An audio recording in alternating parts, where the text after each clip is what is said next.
Bienvenidas y bienvenidos a este su programa, Ya lo dijo la Corte, en el cual analizamos los fallos emblemáticos, las sentencias más importantes del Tribunal Constitucional de México. En esta ocasión vamos a platicar con nuestras invitadas del amparo directo en revisión 7290, diagonal 2018, que es una importante sentencia a partir de la cual podemos analizar el régimen económico del matrimonio en términos generales, la trascendencia de contar o no con capitulaciones matrimoniales y cómo eh, los cónyuges de manera libre o no tan libre, ya nos lo contarán nuestras invitadas, pueden fijar ciertas reglas que tienen impacto en esa dimensión patrimonial, económica que deriva de la unión conyugal. Para entender los alcances de esta importante sentencia, le doy la bienvenida al programa a Cecilia Armengol. Cecilia, un gusto recibirte nuevamente en Ya lo dijo la Corte. Un gusto, doctor. El placer es mío. Gracias. Gracias. Y también le doy la bienvenida a María Dolores Higareda. Dolores, un gusto recibirte en tu programa Ya lo dijo la Corte. Gracias, Miguel. Encantada de estar aquí.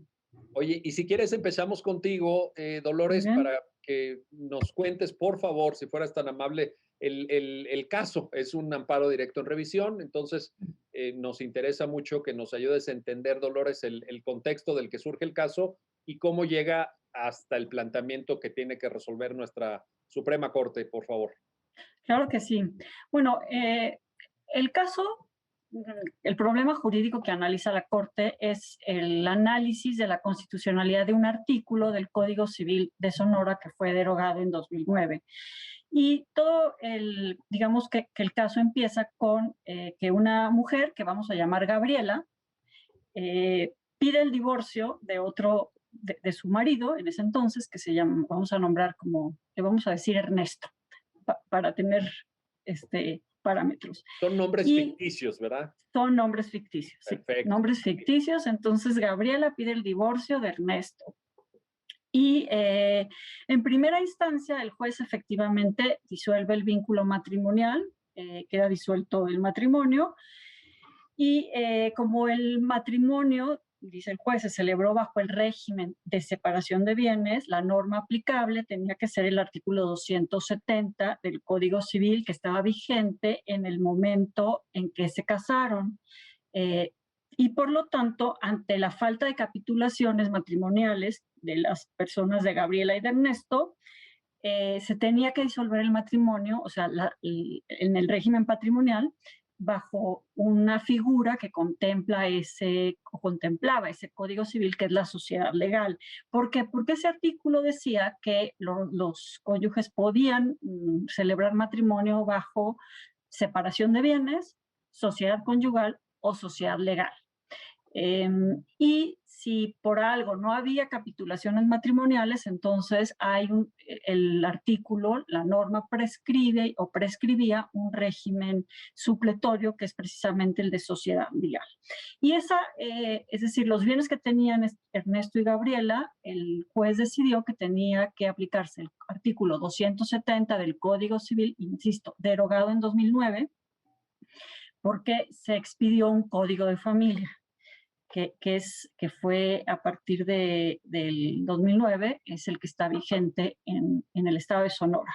Entonces ordenó la liquidación en la vía incidental, es decir, resumiendo, se disuelve el matrimonio y todo lo que fuera en relación con los bienes, como no había capitulaciones matrimoniales, se aplicaba el artículo 270 que prescribía que cuando no se celebraban capitulaciones matrimoniales se entendía un régimen de sociedad legal, que era un régimen, digamos, de copropiedad, más o menos, 50-50. Esta decisión la apela Ernesto porque no estaba de acuerdo con que se dividieran los bienes de esa forma, se liquidara el régimen patrimonial bajo la figura de sociedad legal, y decía que los argumentos de Ernesto decían que como ellos habían pactado separación de bienes, no tenía por qué el juez definir que hubiera o aplicar ese artículo que, digamos, que violentara su voluntad, diciendo que iban a estar entendiéndose que había un pacto por la falta de capitulaciones por sociedad legal. Entonces, en segunda instancia, El Tribunal de Apelación, ahí se llama Tribunal Judicial de Partido, no recuerdo el nombre bien, pero es el Tribunal de Apelación de la Justicia Ordinaria, dice que efectivamente se tiene que aplicar el Código de Familia, es decir, se tiene que disolver el régimen patrimonial conforme al nuevo Código de Familia y no conforme al 270 derogado, que era lo que en una primera instancia se había dicho.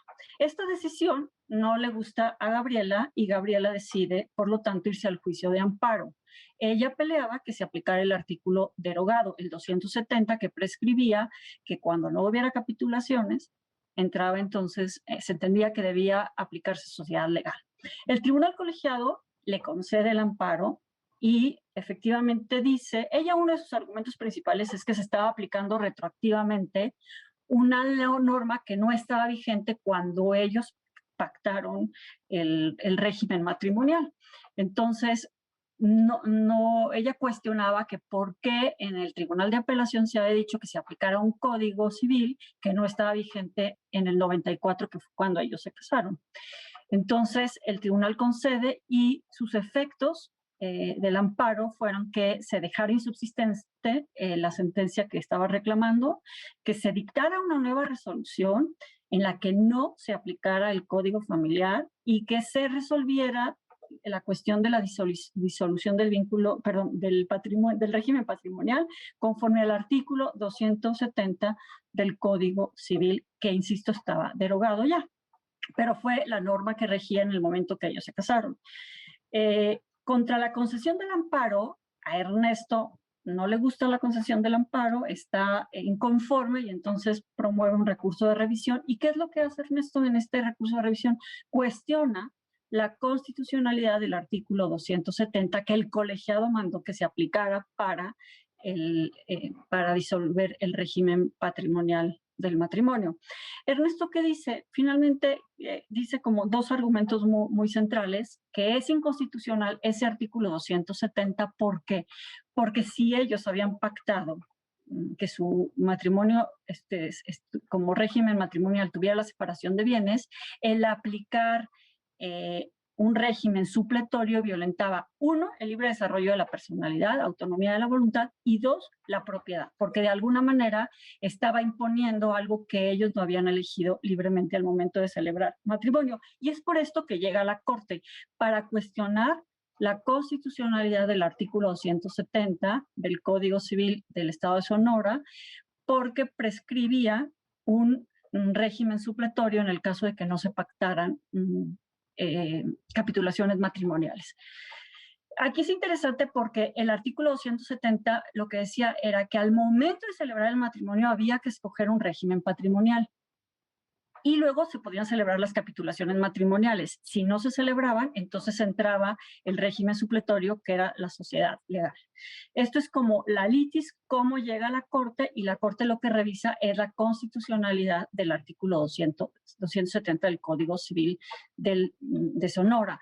No se mete en otras cosas que ya fueron cosa juzgada, como si es posible o no aplicar para la disolución del régimen patrimonial un artículo que es nuevo, por decirlo así, que no estaba vigente en el momento en que se eleva el matrimonio, porque eso ya no llega a la Corte, fue una cosa que ya fue cosa juzgada. Únicamente la Corte lo que hace es estudiar, analizar si este artículo efectivamente vulnera el derecho al libre desarrollo de la personalidad, a la autonomía de la voluntad y también a la propiedad. Esto es como un panorama general del caso y por qué llega a la Corte. Perfecto, muchísimas gracias, Dolores, por esta síntesis tan clara, tan precisa y sobre todo esta ubicación, esta identificación de los dos argumentos. Por un lado, libre desarrollo de la personalidad, por otro, el tema de la propiedad. Sobre esto, obviamente, vamos a entrarle a fondo en esta conversación, pero antes te quiero preguntar, Cecilia Armengol, para quienes nos están viendo, ayúdanos a entender el concepto de capitulaciones matrimoniales, porque en esta narrativa que nos presenta Dolores, me parece que esa institución juega un papel fundamental. Es decir, finalmente, si entre los cónyuges, entre quienes conforman el matrimonio, hubiera habido capitulaciones matrimoniales, pues este debate se hubiera ahorrado de alguna forma. Ayúdanos a entender el concepto de estas capitulaciones y qué papel juegan en este caso y en general para quienes nos estén escuchando, por favor. Sí, con mucho gusto. Pues bueno, la figura de capitulaciones matrimoniales es una figura o es un aspecto relevante en la conformación de un matrimonio, porque el matrimonio, si bien lo entendemos como la unión de dos personas para que puedan llevar una vida en común, trae de la mano y una base muy importante es precisamente esta base económica o este acuerdo económico entre los contrayentes que precisamente refiere a cuál es la forma en que van a llevar, en que van a administrar tanto sus bienes como sus deudas, pasados, presentes y futuros. Entonces, las legislaciones civiles y ahora en esta evolución del derecho familiar prevén que este acuerdo de voluntades puede definir precisamente este contrato, que hay una discusión doctrinaria que tan accesorio es o no al matrimonio, y es precisamente uno de los aspectos medulares de este asunto, ¿no? Si es necesario establecer este acuerdo o este contrato sobre las cuestiones económicas del matrimonio antes de celebrar el matrimonio, si es nada más el momento de la celebración en donde se puede establecer qué es lo que va a conformar parte de una sociedad legal o de un régimen de separación de bienes. O bien, esta discusión doctrinaria también dice que sí es posible modificar este régimen patrimonial conforme avanza y se lleva a cabo el matrimonio. Entonces, si vamos con una postura muy, pues muy firme en cuanto a que solo en el momento en que se celebra el matrimonio se pueden establecer las capitulaciones matrimoniales y no habría derecho a poderlo hacer después, entonces la respuesta a este asunto probablemente hubiera sido con una norma muy, muy rígida de que lo que se pactó en ese momento de la celebración del matrimonio es lo que va a regir durante todo el matrimonio. Pero precisamente aquí el análisis de las capitulaciones matrimoniales encuentra una argumentación o una racionalidad muy distinta cuando se analiza a la luz de dos derechos humanos de índole fundamental, como es el derecho de propiedad y de mayor importancia para este tipo de decisiones de la vida de las personas, el derecho al libre desarrollo de la personalidad y el derecho a poder manifestar de forma voluntaria, libre y consciente las decisiones sobre aspectos tan básicos como lo es el patrimonio individual y el patrimonio que se decide ejercer de forma en común con alguna otra persona, en este caso por el origen del matrimonio. Entonces, así, las capitulaciones matrimoniales las entendemos como el acuerdo de los contrayentes de la unión matrimonial sobre cuál es el acuerdo de todas las cuestiones económicas, lo que tiene que ver nuevamente con bienes presentes, pasados y futuros, y también deudas. Tradicionalmente, las legislaciones pueden establecer los regímenes patrimoniales. Digamos, tenemos una tradición romana que era de una imposición forzosa, ¿no? Entonces, ahí prácticamente la norma establecía que el patrimonio iba a ser por una absorción. Regularmente el patrimonio de la mujer era completamente subsumido al patrimonio del pater familias y entonces pues era un régimen forzoso sobre esta decisión tan relevante sobre el patrimonio de una persona. Pero obviamente como las sociedades evolucionan y tratamos de encontrar las mejores reglas y normas posibles para la convivencia humana, se establece también la posibilidad de que estos régimen patrimonial sea impuesto de forma voluntaria de los contrayentes y en caso de que no esté bien clara la voluntad, una norma que predetermina entonces qué es lo que va a pasar con el patrimonio del matrimonio, que es básicamente la norma que analiza el asunto que estamos comentando el día de hoy. Entonces aquí la norma, como en una especie de protección al patrimonio de ambos contrayentes, establecía una solución media, ¿no? Entonces, digamos que para el Código Civil de Sonora, en aquel entonces, 1994, establecía 3 posibles regímenes patrimoniales, que era el de sociedad conyugal, esto es la comunidad absoluta, el de separación de bienes, que es la separación absoluta de los bienes de los contrayentes, y una postura media que sería la sociedad legal. Esto es que los bienes a partir del matrimonio empiezan a ser, digamos, propiedad de ambos, pero precisamente por medio de las capitulaciones matrimoniales se podía modular. Entonces la norma hace una predeterminación del régimen patrimonial y dice, bueno, en caso de que no se hubiesen manifestado las capitulaciones matrimoniales, pues se va a entender que hay una sociedad legal.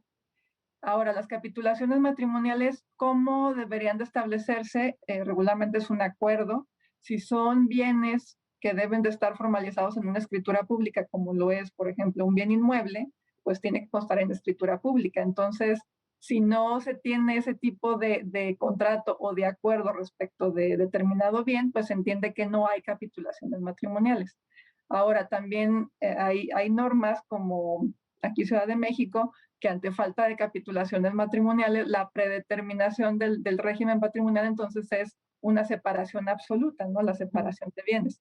Entonces también parte del análisis de este asunto parte precisamente de ver qué tan justo o qué tan equitativo, o más bien, debo de corregir, la pregunta es, qué es lo que restringe menos los derechos humanos de las personas. En este caso, en específico, 2 derechos: derecho a la propiedad, derecho al patrimonio, y el derecho a la libre manifestación de la voluntad.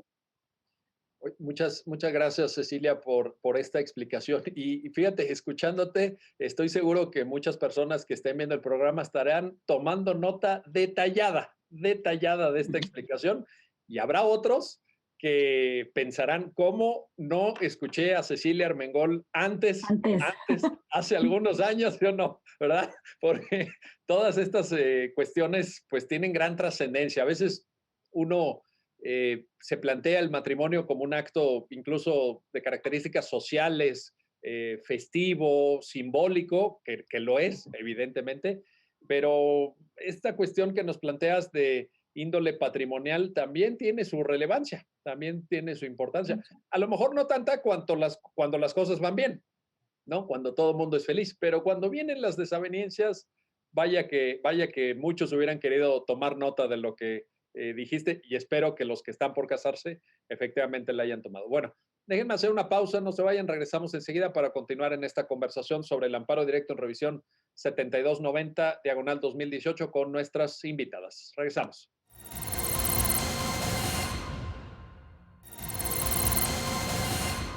Ya estamos de vuelta, ya estamos de regreso para continuar en esta conversación con nuestras invitadas sobre esta importante sentencia de la Suprema Corte que resuelve el amparo directo en revisión 7290, diagonal 2018. Y quiero regresar contigo, María Dolores Higareda, para que le entremos pues al fondo de una vez. Muy bien. Los argumentos que la parte recurrente ofrece, como ya nos lo habías señalado, son medularmente 2. Uno que tiene que ver con la vulneración del libre desarrollo de la personalidad, es un derecho humano, evidentemente, y otro con el derecho de propiedad. Empecemos con el primero. La sentencia hace un repaso, hace una revisión, porque pues hay bastante precedente en materia de libre desarrollo de la personalidad. Cuéntanos cómo es, cómo se debe entender, qué alcance tiene este derecho.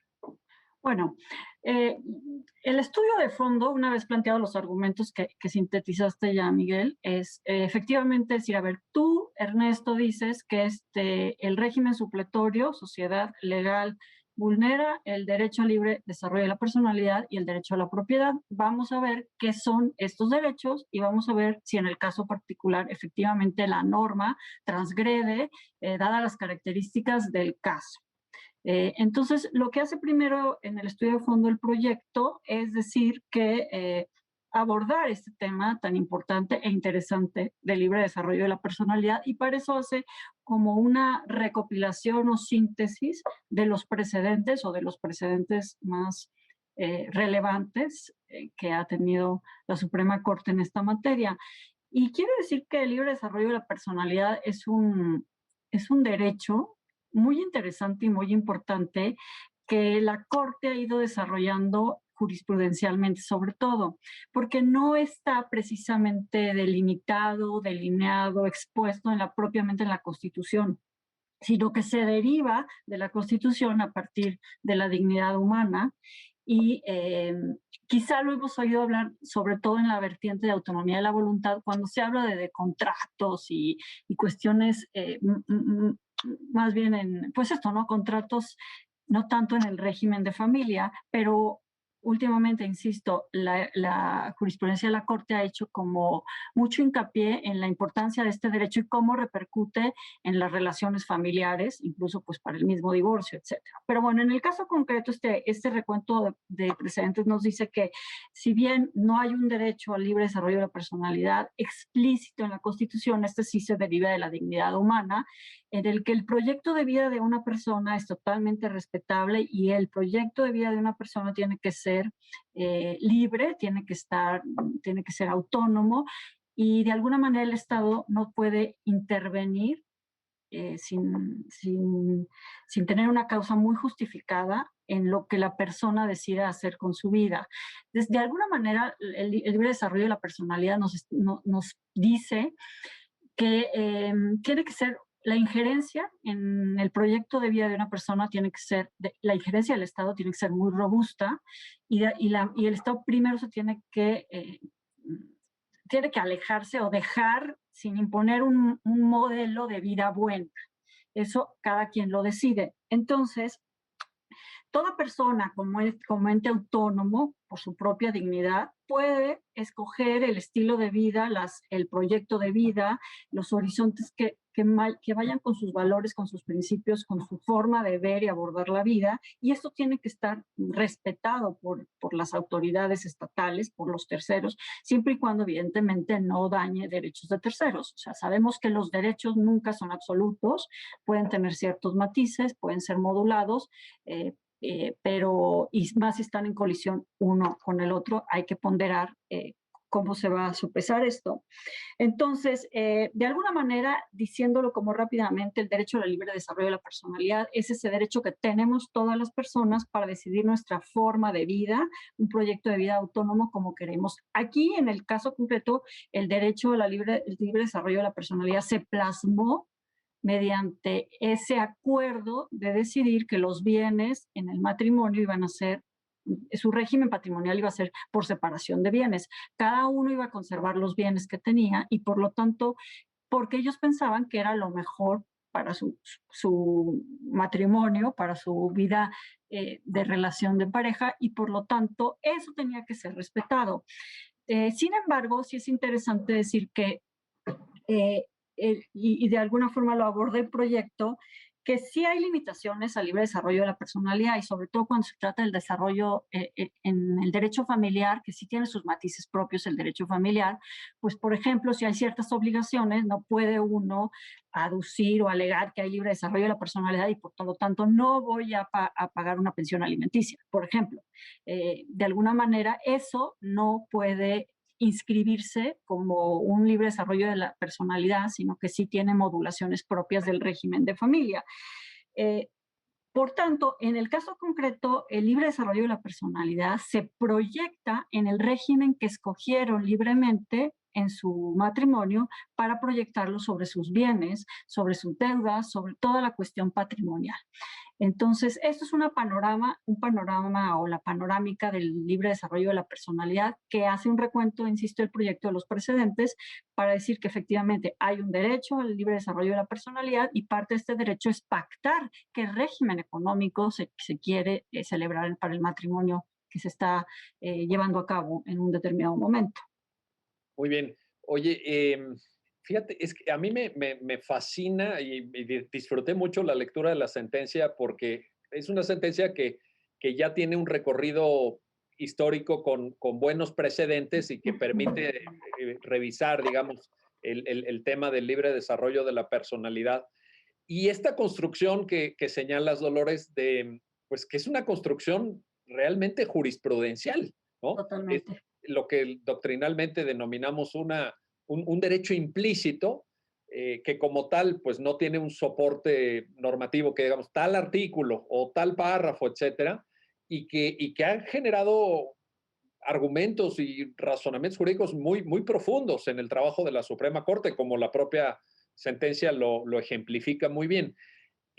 Ahora voy contigo, Cecilia, en esta comprensión que la sentencia hace y en esta síntesis que creo que está muy bien lograda en la sentencia del libre desarrollo de la personalidad, a veces queda la impresión de que tal vez, voy a interpretarlo así, a ver si estoy bien o no, pero me da la impresión que no es un derecho al libre desarrollo de la persona, sino que confluyen como varias visiones, porque van desde temas de personas transgénero, tema de consumo recreativo de cannabis, tema de divorcio incausado, en fin, hay un conjunto de asuntos en donde se aplica este derecho y a veces se aplica como un ámbito de libertad no regulada, es decir, cuando no hay ninguna regulación jurídica, el individuo decide libremente. En otros casos, como muy bien lo decía Dolores, para limitar la actuación del legislador, hay una actuación legislativa, pero el libre desarrollo la frena porque se mete en ámbitos de intimidad, digamos, de esfera de autodeterminación del sujeto, etcétera. Es un derecho, son varios derechos, varios enfoques. ¿Cómo lo ves tú, Cecilia Armengol? ¿Cómo entender esta complejidad del tema que estamos analizando? Sí, sí, realmente la pregunta es muy interesante y ha sido un tema que de repente nos pudiera representar como un dolor de cabeza en la argumentación, ¿no? Sobre todo porque te dicen todo acto de autoridad tiene que estar debidamente fundado y motivado. Y me ha tocado por ahí leer algunos argumentos que dicen, bueno, ¿y dónde está la base constitucional de este derecho al libre desarrollo de la personalidad? Ya leí todos los artículos y no encontré ni en la Convención Americana. Y entonces realmente este derecho al libre desarrollo de la personalidad, como bien lo apuntas, es un derecho que se ha construido por mucho de esta evolución de líneas jurisprudenciales sobre diversos derechos, derechos de libertades. Y también por ahí en alguna ocasión me di a la tarea precisamente de indagar más sobre este derecho de la libertad que tenemos todos de tomar decisiones.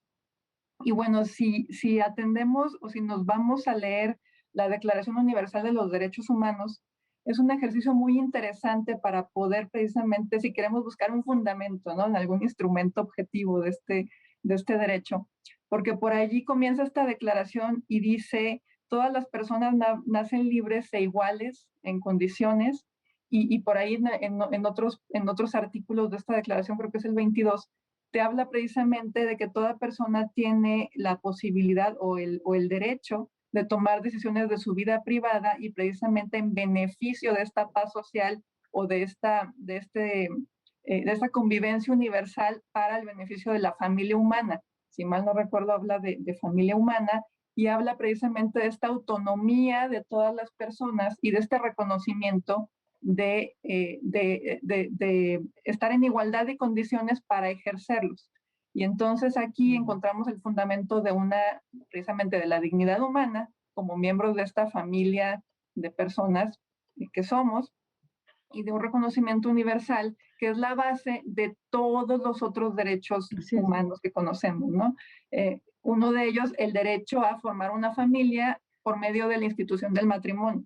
Se puede formar una familia de cualquier otra forma, no necesariamente del matrimonio, pero bueno, si decidimos ejercer este derecho, pues obviamente estamos ejerciéndolo desde esta capacidad de agencia personal que nos la reconoce la Declaración Universal de Derechos Humanos y en consecuencia todos estos instrumentos que emanan de este Sistema Universal de Derechos Humanos y de los sistemas regionales, porque es el mismo lenguaje, estamos hablando de los mismos derechos, y es por eso que si bien no vemos plasmado expresamente el derecho al libre desarrollo de la personalidad en nuestra Constitución, sí podemos afirmar que es la base que está incluido ahí en el artículo 1 constitucional y que es la base que sostiene todos los otros derechos que se desarrollan y se defienden en el Tribunal Constitucional de este país. Entonces, pues, en efecto, este es uno de los asuntos que precisamente demuestra que partiendo precisamente del reconocimiento de la capacidad que tenemos cualquier persona de decidir sobre nuestra vida privada y sobre nuestro destino patrimonial, pues, ¿cómo vamos a interpretar una regla que nos determina o nos predetermina un régimen patrimonial en el matrimonio que pudiera ser precisamente irrazonable porque no respeta o resultaría desproporcionado a esta capacidad de decisión voluntaria, ¿no? Ahora, como bien también apuntaba Dolores, ni siquiera este derecho que pudiéramos decir es de base fundamental de los derechos humanos, ni siquiera este derecho es absoluto, precisamente porque parte de esta concepción de que somos parte de una familia humana y nuestro límite está precisamente en no afectar los derechos de terceros. Entonces, exactamente, no podríamos negarnos a cumplir con algunas obligaciones familiares simplemente con la bandera de tengo un derecho al libre desarrollo de la personalidad y ahora decido que ya no quiero tener hijos. O sea, no funcionaría así, porque tenemos este límite y lo mismo al derecho de propiedad, también el proyecto también precisamente apunta que existe un límite a poder ejercer el patrimonio precisamente basado en no afectar a terceros, como pudiera ser, hablemos de los que hablamos ahorita de capitulaciones matrimoniales, si eligiéramos el régimen de separación de bienes, eso no significa que no vamos a aportar al gasto familiar, porque el gasto familiar, el cumplir con alimentos, el cumplir con esta solidaridad para la subsistencia diaria y cotidiana, pues forma parte precisamente de esta obligación que asumimos al momento de contraer matrimonio, ¿no? Entonces, a lo mejor puede resultar un poco complejo entenderlo todo así digo, a la velocidad que lo estoy hablando, pero al final de cuentas, lo que trata de apuntar este asunto o este análisis que se realizó es precisamente eso, ¿no? Que hay que reconocer estos dos derechos de raigambre constitucional y fundamental, derecho de propiedad y derecho de libre desarrollo de la personalidad, pero no por eso se dejaría de proteger, en este caso, a la parte que tiene más desventaja por una liquidación patrimonial, pues que la pudiera dejar en condiciones patrimoniales desventajosas, precisamente por dedicarse de forma preponderantemente a las actividades del hogar, que no son actividades remuneradas. Pero bueno, eso ya va más adelante, creo que me adelanté un poquito, pero básicamente creo que esa es la perspectiva sobre el derecho al libre desarrollo de la personalidad. Y sí, es muy, muy interesante y este asunto realmente refleja este tratamiento. Muchas gracias, Cecilia. Lo que queda al final, Dolores, en este panorama que nos comenta Cecilia, es un cuadro complejo, porque por un lado, digamos, hay un modelo, déjame llamarlo así, liberal, ¿no? Y de liberalismo clásico incluso, del liberalismo decimonónico en la jurisprudencia de la Corte sobre el libre desarrollo de la personalidad. Esto que tú decías que es importantísimo, no imponerle a las personas un modelo de vida virtuoso o bueno de acuerdo a cierta moralidad. Ahí tenemos, por ejemplo, el caso de que la sentencia menciona como precedente del el famoso amparo en revisión 237-2014 en el caso de consumo lúdico de cannabis. Estaba recordando el caso de tatuajes también, ¿se acuerdan que aquí mismo lo hemos platicado en el programa? El caso de libertad sexual, el de la infidelidad, ¿no? Y entonces... Divorcio, importantísimo. Bueno, oye, y además de gran trascendencia, pues para millones de parejas. Pero por otra parte, a la vez, en este cuadro complejo, Dolores, que Cecilia nos está perfilando con gran claridad, ves unas notas del derecho de familia. Yo creo que aquí sí es importante. Es derecho de familia, no es derecho mercantil, como puede ser el caso de usura, por ejemplo, y la famosa interpretación del 174 de la ley de títulos. Esto genera, ¿cómo llamarlo, Dolores? Genera tensión, genera dilemas o encajes difíciles desde el punto de vista argumentativo, dado que el derecho de familia se tiene que entender como un ámbito de interés público o por lo menos cruzado por ciertos intereses públicos. ¿Te parece correcta esta interpretación? ¿Cómo entenderlo? Me gusta porque, bueno, quisiera abundar un poco lo que ya dijeron Cecilia para abordar esta pregunta. O sea, finalmente creo que el derecho al libre desarrollo de la personalidad es como un derecho marco, porque se proyecta sobre muchísimos temas que no tienen nada que ver entre sí. O sea, el consumo lúdico de cannabis con el régimen patrimonial, pues que me expliquen dónde.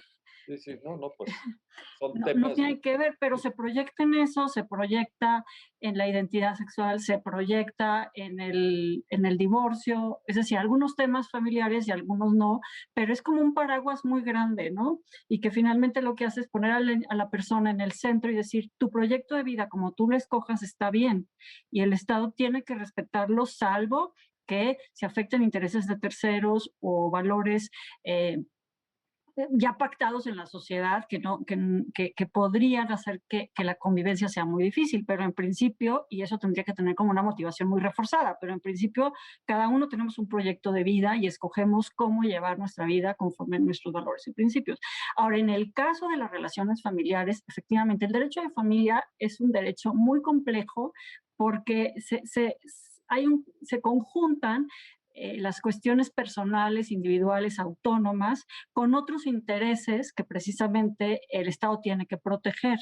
Y sobre todo porque muchas veces en las relaciones de familia hay ciertas desventajas o asimetrías que hacen que una parte sea más débil. Entonces tú no puedes como potenciar el libre desarrollo de la personalidad para impactar a una persona que está también en la relación familiar, pero está en una situación de desventaja. Y quizá el régimen de separación, por hablar en concreto del tema, este régimen de separación de bienes afecta de manera desproporcionada a una persona y por eso muchas legislaciones, no esa en concreto porque esa tenía otra visión, eh, pero muchas legislaciones dicen, a ver, si hay separación de bienes, opera la pensión compensatoria para la persona que estuvo en desventaja y que se dedicó preponderantemente al hogar y que por lo tanto no tuvo esa oportunidad de allegarse de bienes. Entonces hay otras como cuestiones remediales que las mismas legislaciones van estableciendo para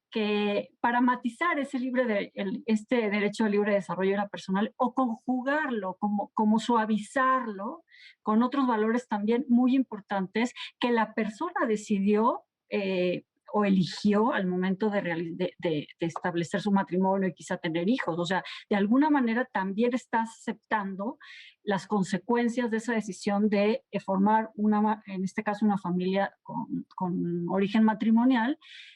Cómo va a ser tu régimen patrimonial, pero no puedes desentenderte de otras consecuencias que también vienen con esa manifestación de la voluntad de contraer matrimonio y formar una familia. Entonces tienes que hacer un equilibrio para poder conjugarlo sin dañar un derecho u otro. O sea, hay que hacer una combinación.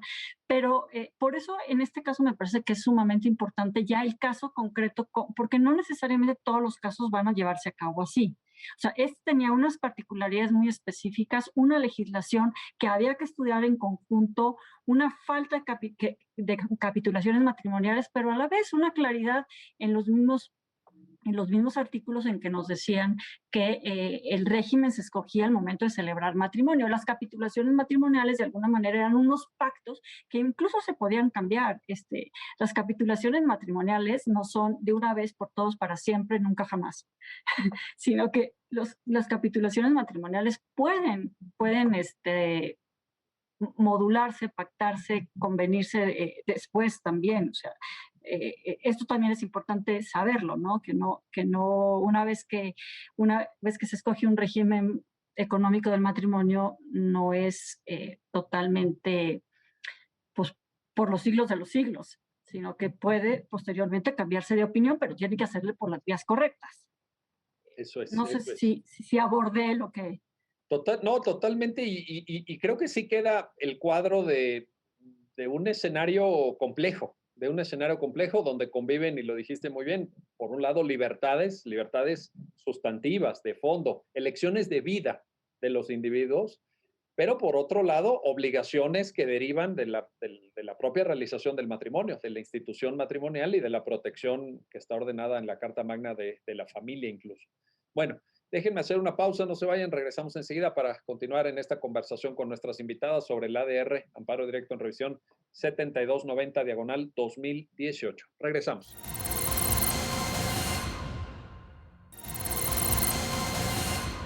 Ya estamos de vuelta, ya estamos de regreso para continuar en la última parte de la conversación con nuestras invitadas para seguir con el análisis del amparo directo en revisión 7290 diagonal 2018. Y quiero regresar contigo, Cecilia, para pues el otro gran argumento de Ernesto, en sentido figurativo. El otro gran argumento de Ernesto, que es la propiedad. También aquí, al igual que con el libre desarrollo personal, la sentencia hace un repaso, cita precedentes, nos ofrece una comprensión, ya nos lo explicarás tú, Cecilia, pero creo que compleja del derecho a propiedad, no el derecho a propiedad del derecho romano, sino algo más articulado, más complejo y de gran trascendencia para este y para otros casos. Cuéntanos esa parte, por favor, de la sentencia. Sí, claro, con gusto. Mira, en cuanto al derecho de propiedad, este asunto tiene un desarrollo muy interesante, un apartado especial al derecho de propiedad. Y curiosamente, cita precedentes que no necesariamente son a partir de la reforma constitucional del año de 2011, sino incluso cita una acción por ahí desde 2004, en donde ya la Suprema Corte había resaltado que la propiedad era un derecho fundamental que obviamente estaba delimitado por el bien común y por el respeto al ejercicio de los derechos de las demás personas, pero que ciertamente formaba parte de un derecho fundamental y que, como cualquier otro derecho, no resultaba absoluto y entonces el Estado podía imponer modalidades por causas de interés público o de utilidad pública, ¿no? Y esto en referencia muy concreta al artículo 27 constitucional y también destacando la regulación que deriva de los diversos artículos 14 y 16 de la Constitución que hablan precisamente de una protección para el derecho a la propiedad. Después también se citan algunos precedentes ya más recientes, en 2003 o 2014, en donde se hace este análisis del derecho de propiedad, pero ya a la luz del nuevo marco constitucional a partir de la reforma del artículo primero. Y entonces se habla y se dice, el derecho de propiedad es entendido entonces como un derecho sustantivo. Y ojo, aquí una parte muy importante, que es un derecho que también constituye un presupuesto esencial para que las personas puedan ejercer muchos otros derechos. Entonces, aquí es un reconocimiento sobre el verdadero alcance del derecho de propiedad, que es una afirmación importante, precisamente decir que toda persona tiene derecho a tener posesiones, a tener propiedades, porque esto es lo que la puede llevar a realizar o a ejercer otro tipo de derechos. Y aquí podríamos incluso interrelacionar este derecho de propiedad con un derecho que también se ha hablado, que es el derecho al mínimo vital, esto es, a que toda persona tiene derecho a gozar de los bienes mínimos esenciales para poder desarrollar su vida, ¿no? Estamos hablando de, no nada más de un patrimonio que signifiquen propiedades, que signifiquen hasta lujo, sino de propiedades básicas, ¿no? De tener un techo, de tener vestido, de tener esta posibilidad de recursos para satisfacer la alimentación. Y entonces es así como el derecho de propiedad pues tiene un alcance mucho mayor y así es como lo reconoce también los diversos instrumentos internacionales, el artículo 17 del Pacto Internacional de Derechos Civiles y Políticos, el artículo 21 de la Comisión Americana de Derechos Humanos, ¿no? Que toda persona tiene derecho a usar y gozar de sus bienes y que precisamente la ley no puede establecer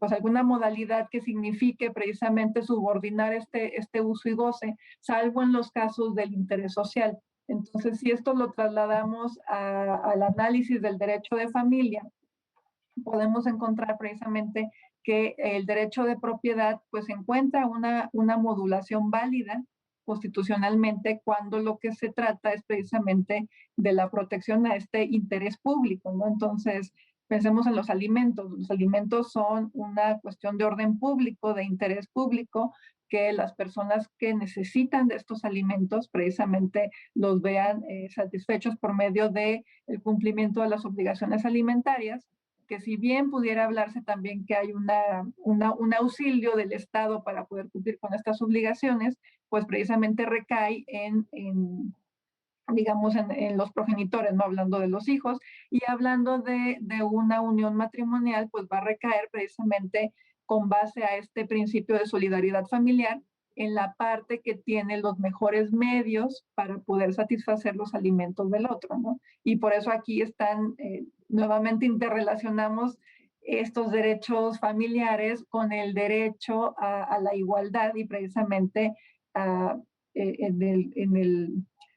la búsqueda de poder equilibrar estos desajustes, precisamente porque si alguien se dedica preponderantemente a las labores domésticas, de las cuales no obtiene un ingreso, pues va a tener desventaja para poder satisfacer o para poderse hacer de este derecho de propiedad de cosas, ¿no? De satisfacer esta posibilidad de tener un patrimonio, pero pues entra precisamente aquí entonces este principio de solidaridad y la parte que también se ve beneficiada por este trabajo doméstico no remunerado, pues tiene en reciprocidad que apoyar, entonces aquí sí con un recurso patrimonial objetivo, ¿no?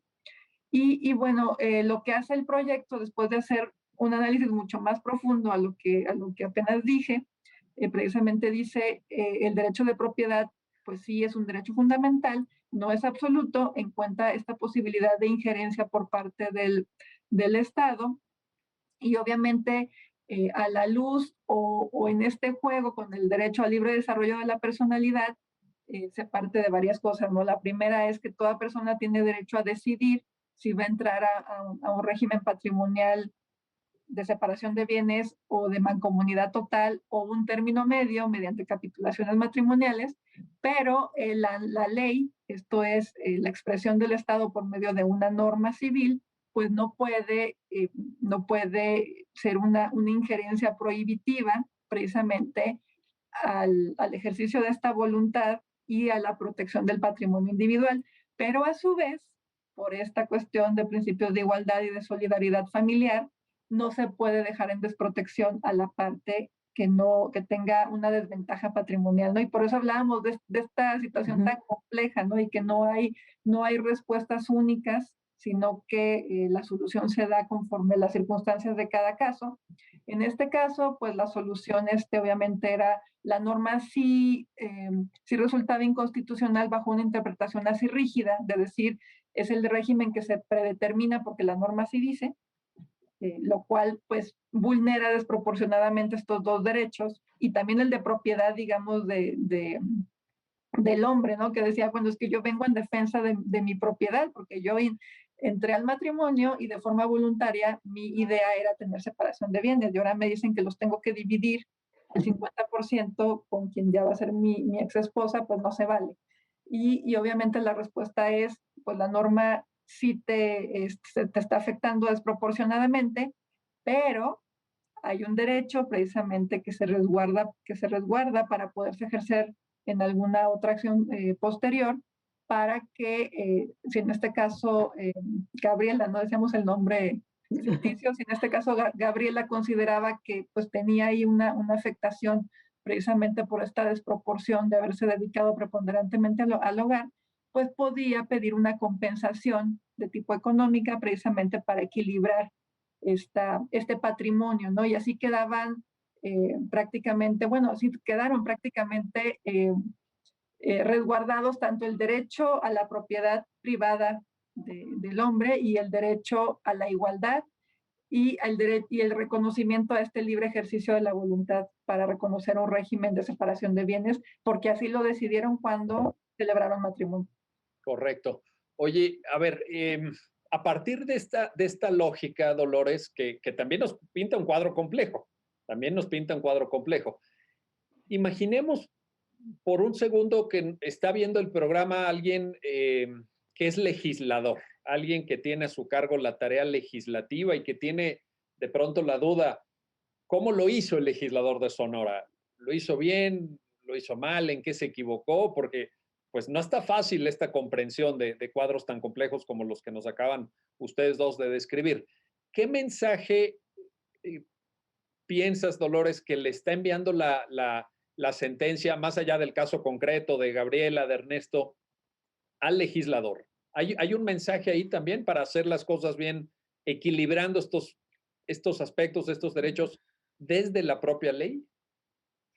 A ver, yo creo que insisto, es un caso muy particular por el mismo tipo de legislación que existió o que se está analizando. De hecho, no se analiza el artículo 270 solo, sino que se analiza, insisto, en su, sistemáticamente con otros preceptos del mismo Código Civil para poder entender que había una injerencia desproporcionada y se afectaba el derecho al libre desarrollo de la personalidad y también a la propiedad.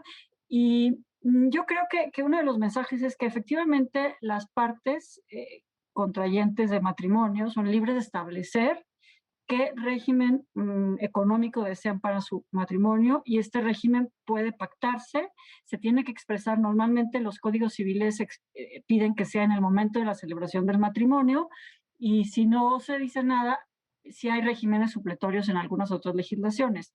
Aquí el caso que se analiza era ver, ¿se dijo o no se dijo? Y por eso es tan peculiar este asunto, porque la conclusión que se llega es que sí se expresó que querían la separación de bienes. Otra cosa es que no hayan celebrado capitulaciones matrimoniales, pero la expresión de la voluntad tendría que respetarse, porque además el Código Civil de esa entidad concretamente no especificaba que tenía que hacerse en el momento del matrimonio las capitulaciones matrimoniales, sino que sean posteriores. Entonces, lo que sea el proyecto es analizar, decir, a ver, ¿hay expresión de la voluntad? Sí, pues hay que respetarla.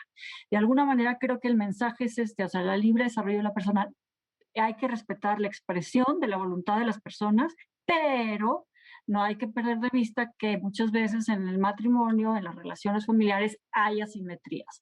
Y por eso el mensaje, creo que de alguna manera ya lo tocó Cecilia, es no puedes perder de vista que una de las partes puede estar en una relación asimétrica y puede tener una desventaja precisamente porque ella no tuvo la oportunidad de allegarse de bienes porque no tenía un trabajo remunerado y entonces por eso hace la sentencia como un colofón y dice, dejo a salvo que tú, Gabriela, puedas entablar una acción para pedir la pensión compensatoria, no obstante no esté en la legislación del Código Civil de ese entonces, porque la Corte ya ha dicho que eso no es obstáculo.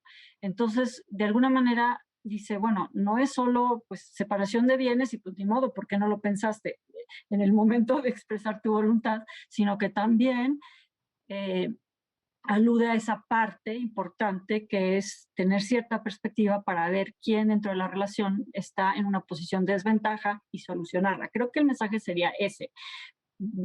Efectivamente, respetar el libre desarrollo de la personalidad, pero también prever mecanismos para que una persona no quede en desventaja precisamente por esa separación de bienes que muchas veces puede dejar en una situación de vulnerabilidad a la persona más desaventajada en la relación, ¿no? Que quizá no tiene los medios para allegarse o de hacer un patrimonio.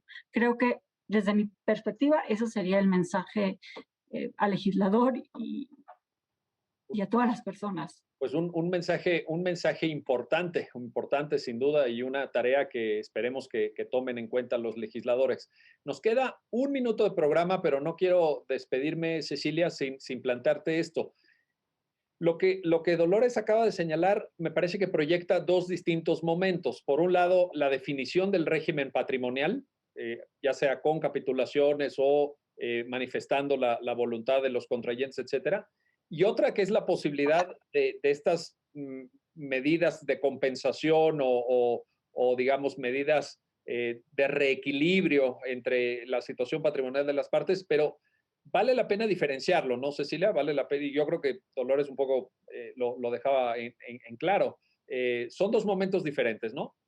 Sí, sí, sí, en efecto. Cuando hablamos de derecho de propiedad y hablamos de régimen patrimonial dentro de un matrimonio, y obviamente podemos plantear muchos escenarios, ¿no? Y por eso es tan difícil generalizar una norma jurídica que pudiera dar respuesta a todas las situaciones, ¿no? Te pongo un ejemplo. Pensemos en un matrimonio en donde ambas personas tienen posibilidades económicas y ya entran al matrimonio con un patrimonio de lujos y de bienes y por todo el mundo, etcétera. obviamente, a lo mejor en ese matrimonio lo que más va a importar es precisamente este tipo de capitulaciones matrimoniales y de la forma en que se va a definir el patrimonio dentro de la unión conyugal y en su momento de una disolución, ¿no? De quién se queda con qué y cómo se dividen las cosas, o si todo siempre fue propiedad individual. Pero si hablamos quizás de una unión matrimonial en donde se entra no con esta riqueza patrimonial, sino con esta finalidad de ayuda mutua para formar un patrimonio en común, entonces las normas jurídicas pues obviamente tienden a dar más importancia a la protección de la satisfacción de los derechos alimentarios en caso de una disolución o una separación del vínculo matrimonial, porque quizás el patrimonio que se alcanza a formar no tiene tanta repercusión en la división, ¿no? Y lo que prima y lo que es urgente es precisamente determinar cómo es que se van a satisfacer las necesidades alimentarias de los acreedores, en este caso si hubiera hijos, o incluso de la persona que tenga menores posibilidades de recursos. Entonces, como que este tipo de situaciones, pues es lo que precisamente es necesaria una flexibilización de la norma jurídica, ¿no? Porque pues, no todos los casos son similares, pero efectivamente una cosa es definir el patrimonio o el régimen patrimonial, que se entiende todos los bienes presentes, futuros y pasados. Y cuando digo bienes también debemos de agregar deudas, porque no nada más son los activos, son los pasivos, y es relevante.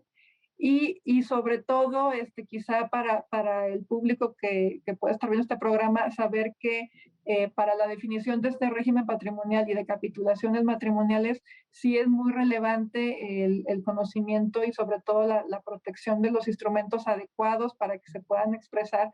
Y hablo precisamente de las escrituraciones, que se formalicen en escritura pública, y especialmente de los registros, ¿no? Que conste en los registros públicos de la propiedad, porque luego es un problema muy recurrente, que a lo mejor un bien que sí es un bien en común del matrimonio, si no está registrado, pues no hay efectos, ¿no? Terceros, y luego volvemos otra vez con muchos problemas, ¿no? Y bueno, y estos regímenes patrimoniales, pues sí depende al 100% de la voluntad de los contrayentes, mientras que la otra protección, digamos, a los derechos elementales, esenciales de alimentos, pues son de un orden público, y entonces aquí las normas jurídicas y el interés del Estado es precisamente que se proteja y que se resguarden los derechos precisamente de las partes más vulnerables, ¿no? Y hablamos en orden de los acreedores alimentarios menores de edad y obviamente del contrayente que pudiera estar en condiciones de desventaja patrimonial. Muy bien. Bueno, pues ahí está el panorama, un panorama de gran interés, creo yo, para muchas personas en este país. María Dolores Higareda, Cecilia Armengol, gracias a ambas por ayudarnos a entender esta sentencia, y gracias a usted que hace posible su programa, ya lo dijo la Corte, en el cual analizamos los fallos emblemáticos, las sentencias más importantes del Tribunal Constitucional de México. Hasta pronto.